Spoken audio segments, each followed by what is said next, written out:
Hello everybody, क्या हालचाल आप सभी लोगों के। आई होप आप सब लोग बढ़िया हैं, आपकी एग्ज़ाम की प्रिपरेशन अच्छे से चल रही है। एंड आज हम डिस्कस करने वाले हैं 2.5 day strategy for quantitative aptitude exam. तो भाई अच्छी बात है, इस बार आपको थोड़ा एक्स्ट्रा टाइम मिल गया है फॉर दिस एग्ज़ाम। एंड क्योंकि हमें एक्स्ट्रा टाइम मिला है तो हम चाहेंगे कि भाई इसका हम बेस्ट पॉसिबल वे में यूटिलाइजेशन करें।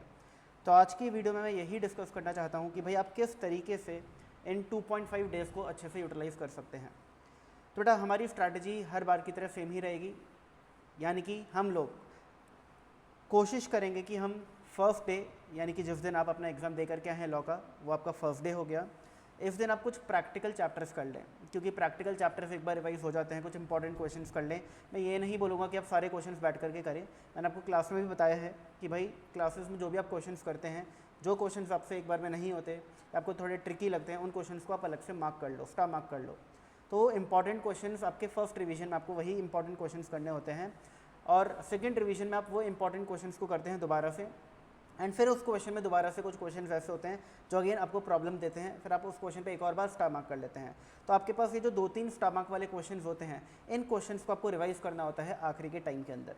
तो जितने भी क्वेश्चंस आपको थोड़े ट्रिकी लगे थे क्लासेस के अंदर, थोड़े मुश्किल थे, थोड़े उसके अंदर थोड़ा अलग तरीके से उनको सॉल्व किया जाता था, ऐसे क्वेश्चंस को आप जल्दी से फर्स्ट डे जो है कर लेंगे। बट कौन से चैप्टर्स के? प्रैक्टिकल चैप्टर्स के। जैसे कि आप देख लीजिए, मैथमेटिक्स के अंदर आपका हो गया मैथमेटिक्स ऑफ फाइनेंस हो गया, indices, logarithms, ratio, proportion, equations, inequalities, AP GP, जितने भी चैप्टर्स हैं इन चैप्टर्स के आप क्वेश्चंस कर लीजिए फर्स्ट डे, जितना हो सकता है करिए। एलआर भी आप फर्स्ट डे कर लीजिए। और फिर आपके पास जो सेकेंड डे होगा, पूरा दिन, सेकेंड फुल डे, इस दिन आप फर्स्ट हाफ में कोशिश करिए कि आपके सारे प्रैक्टिकल चैप्टर्स कंप्लीट हो जाएं, यानी कि आपका पूरा एलआर और आपका बिजनेस मैथमेटिक्स कंप्लीट हो जाए। फिर आएंगे हम सेकेंड हाफ पर स्टैटिस्टिक्स और थ्योरी चैप्टर्स के ऊपर। आपके जो थ्योरी चैप्टर्स है बेटा वो स्टैटिस्टिक्स में ही है, बिजनेस मैथ्स में एलआर में कोई भी थ्योरी चैप्टर नहीं है।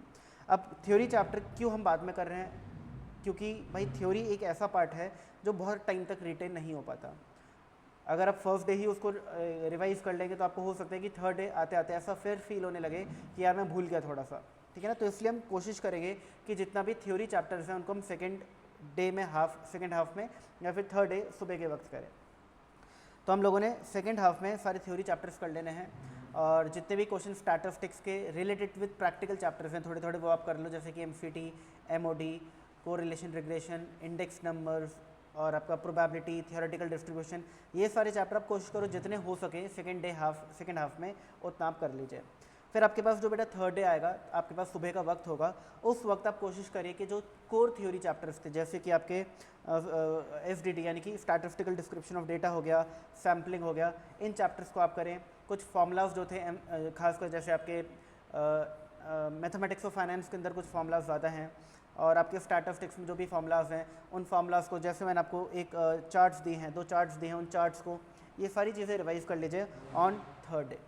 आप सारे फॉर्मूलाज कर लीजिए, थ्योरी चैप्टर्स कर लीजिए, और जो भी प्रॉपर्टीज़ होती है बेटा एमसीटी एमओडी की जो प्रॉपर्टीज़ हैं, आपके बहुत सारी प्रॉपर्टीज़ हैं, change of origin, change of scale वाली, और भी बहुत सारी प्रॉपर्टीज़ हैं, मीन मीडियन मोड की अलग अलग प्रॉपर्टीज़ हैं, जीएम और एचएम की अलग अलग प्रॉपर्टीज़ हैं।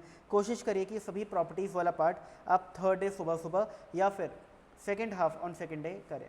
जैसे कि आपको नेक्स्ट डे, अगर आप सेकेंड डे पर करते हैं तो नेक्स्ट डे आपको ये चीज़ें याद रहें, और अगर आप सुबह के वक्त करते हैं ऑन द थर्ड डे तो फिर आपको याद रहने ही वाला है, उसमें कोई दिक्कत होगी नहीं।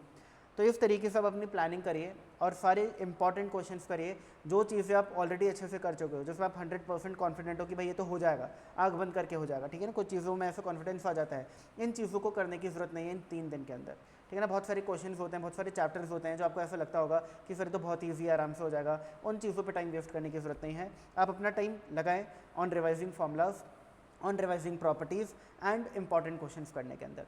जितना आप क्वेश्चंस प्रैक्टिस करेंगे उतना बेटर आपको रिजल्ट मिलेगा, ठीक है ना। ये वक्त नहीं होता सारे क्वेश्चंस करने के लिए, ये वक्त नहीं होता उन क्वेश्चंस को करने के लिए जो आपको ऑलरेडी आते हैं, ये वक्त नहीं होता कोई नए टॉपिक्स को उठाने के लिए। इस ड्यूरेशन में, इन 3 डेज़ में आपको इनमें से कोई भी काम नहीं करना है, ठीक है ना। आपको क्या काम करना है भाई? इंपॉर्टेंट क्वेश्चंस करने हैं, फॉर्मूलाज एंड प्रॉपर्टीज़ को रिवाइज करना है। ऑर्डर क्या रहेगा? एकदम सिंपल। फर्स्ट डे कोशिश करिए प्रैक्टिकल चैप्टर्स हो जाए, एलआर हो जाए। सेकेंड डे फर्स्ट हाफ कोशिश करिए अगेन प्रैक्टिकल जो चैप्टर्स है सारे कंप्लीट हो जाएं। सेकेंड हाफ में आप अपना थ्योरी करना शुरू कर दीजिए। थ्योरी में भी आप, थ्योरी मतलब कि स्टैटिस्टिक्स की मैं जनरली बात करता हूँ कि स्टैटिस्टिक्स में थ्योरी थोड़ा ज़्यादा है, प्रॉपर्टीज़ ज़्यादा है, मेरिट्स डीमेरिट्स ज़्यादा हैं। और उसमें भी आप कोशिश करिए कि जिसमें थोड़ा कम आपको लर्न करना पड़ता है वो चीज़ आप सेकेंड डे पर करें। जिसमें लर्निंग वाला काम बहुत ज़्यादा है, काफ़ी ज़्यादा है, वो आप थर्ड डे पर उठाइए, जिससे कि आपको एग्ज़ाम के वक्त तक वो चीज़ें रिटेन रहें। तो ये है स्ट्रैटेजी 2.5 डेज़ की। आई होप ये स्ट्रैटेजी आपको हेल्प करेगी और आपको कहीं ना कहीं अच्छा मार्क्स स्कोर करने में हेल्प करेगी। यही था आज की वीडियो के लिए। Bye bye, take care.